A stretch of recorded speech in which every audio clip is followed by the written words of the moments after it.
Hi, and welcome to the first of the mini lectures for Chapter 3 in your textbook. So, today I want to start talking to you about communication and identity. And specifically, in this lecture, I want to talk about self concept and self esteem.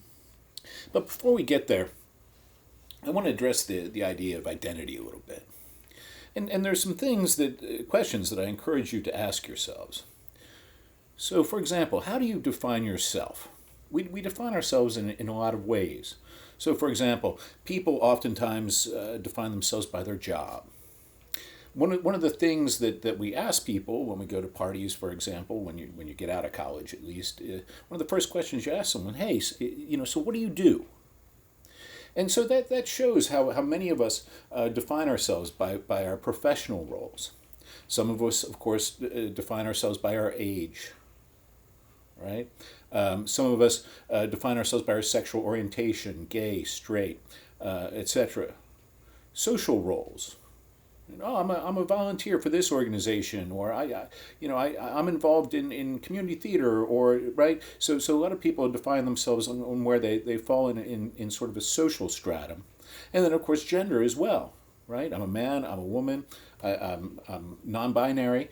There are a lot of ways that we think of ourselves. So who you are, in a sense, according to your textbook, both reflects and affects your communication with others.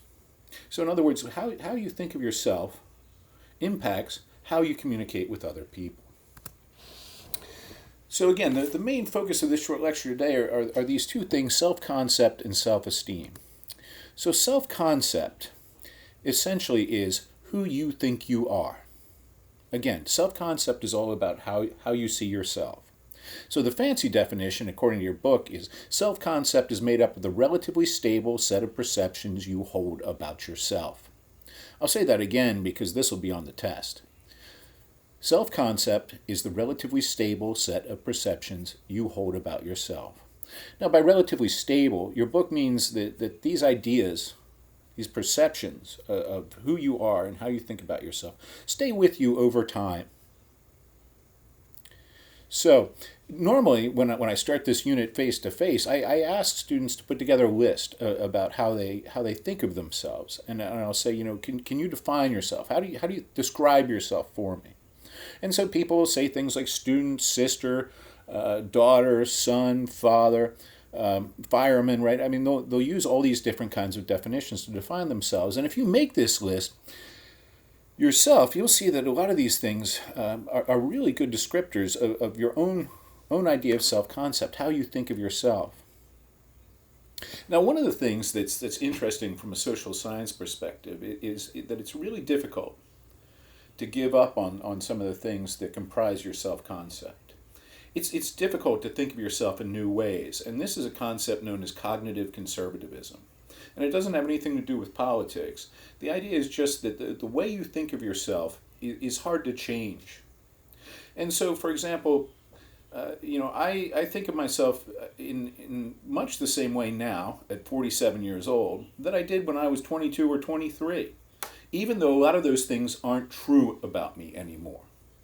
I've just been unable to give up on some of those ideas, because that's my idea of self. And of course, you are, whether you like it or not, the most important person in your life. So it's for that reason that we have trouble giving up on some of these ideas about who we are. The self-concept is, in fact, your most fundamental possession. Your idea of who you are is the most important foundational aspect of you as a person.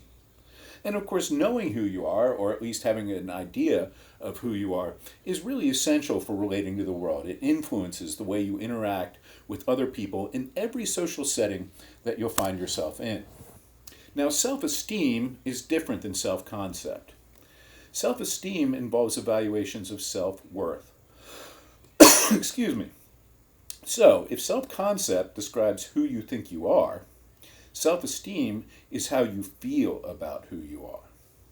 So, for example, some people might think, "Oh, well, I'm a really bad student," and they might feel really bad about this. So your self-concept, you might incorporate this idea that, hey, I'm not a good student. But self-esteem would be how you feel about not being a good student. Now, what we find is that people with high self-esteem tend to think well of others and expect to be accepted by them. So if you think well of yourself, if you like yourself, if you think you're a good person, then you tend to think of other people positively too, and you expect them to accept you for who you are. On the other hand, people who don't like themselves don't expect others to like them either.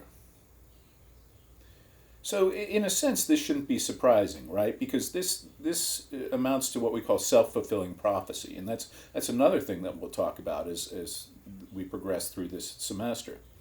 Self-fulfilling prophecy maintains that if you think you can do something, well, you probably do it.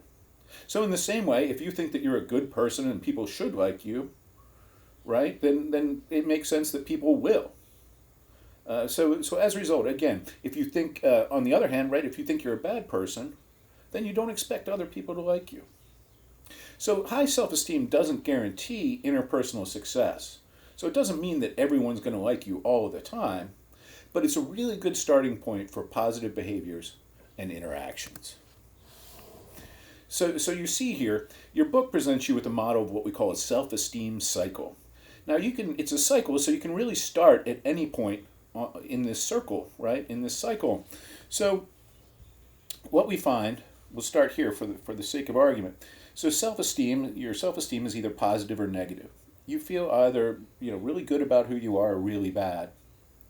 So this progresses. Let's say you have positive feelings then about yourself that then up your confidence level, right? This influences how you interact with other people. It influences your behavior and can result in success in interpersonal relationships.